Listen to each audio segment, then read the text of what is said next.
Hi, Nancy Burt-Preece here. I'm an independent Stampin' Up! Demonstrator. I did want to point out I changed my email. I had a different one and they're phasing it out, so I had to change it. So please make note. My Stampin' Store is the same. That's my website. You can go right on there with the October host code and order.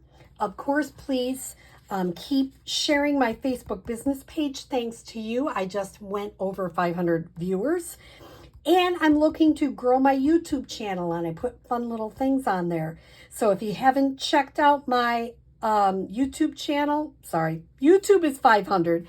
Facebook business page is 99. So I'd love to go over 100. Well, let me show you. Here's kind of some tips and tricks today. This is a super, super easy card, but I want to show you what I did. I took the Stampin' Up! Basic note cards and envelopes. So I already have a card already scored and ready for me. It's cut and ready to go.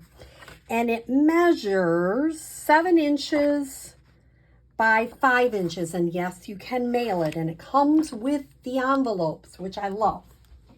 The other thing I wanted to share with you is this beautiful All About Autumn Designer Series paper in the mini catalog.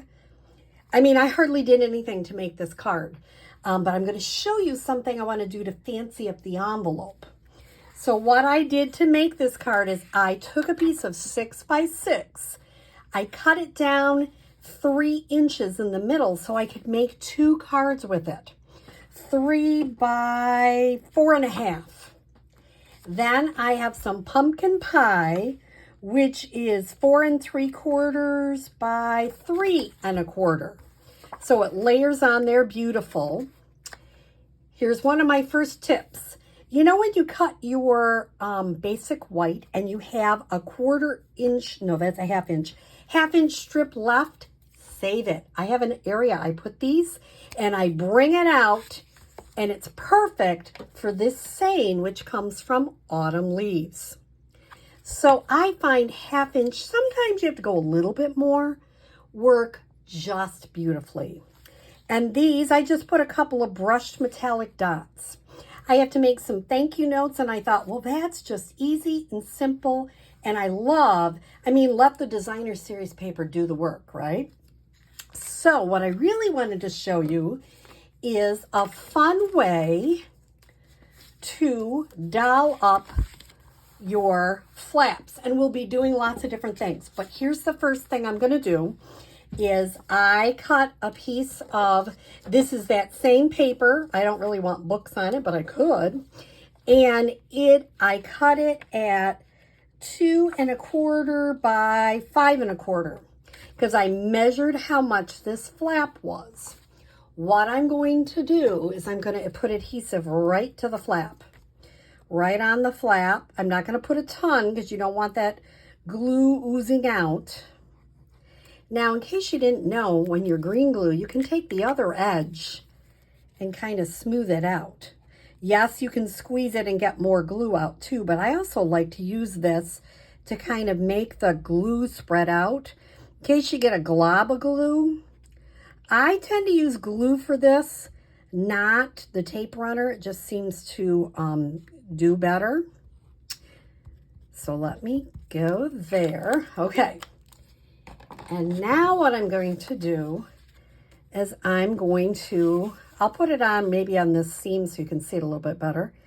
And I'm going to lay this down, making sure I can still see the crease because you want to make sure that it will fold easy. Okay, so just kind of hold that for a second to let that all get the adhesive. And all I have to do is turn it around and get a pair of scissors, which is always a problem. I had them right out. What did Nancy do with the scissors? Isn't that great when you do stuff like that? Well, I know where I have an extra pair, so I'll grab a pair of those. Now, what kind of scissors do I prefer? I prefer my snips, but you can use any, oh golly gee, this is really bad.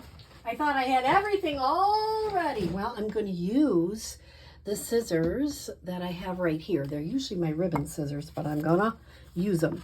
And all I need to do is trim around.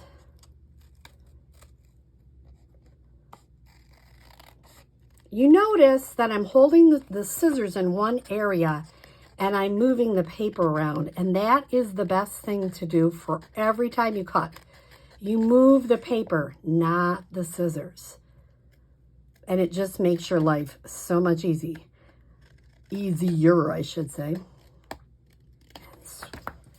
And there you have this beautiful envelope flap. If you want to, you can go back through and trim it off a little bit. And that makes a beautiful card and envelope. My last tip and trick I'm going to share with you is if I am going to send this in the mail. Sometimes these little doodads will kind of press through your card. So I find a piece of cardstock that I've kind of mussed up a little bit or cut some things out. I trim it down a little bit. Make sure it's not too wide. Yeah, that one's too wide. And I just put that right there. So when they open it, yes, they are going to get an extra piece of cardstock, but this won't go through the envelope. So first tip, save your whites. Second tip, dress up your envelope. And third tip, add a little bit of cardstock. You even could use like a smaller circle just to go over that so they don't punch through. Well, I hope you've enjoyed this simple card and some fun tips and tricks. Have a great day.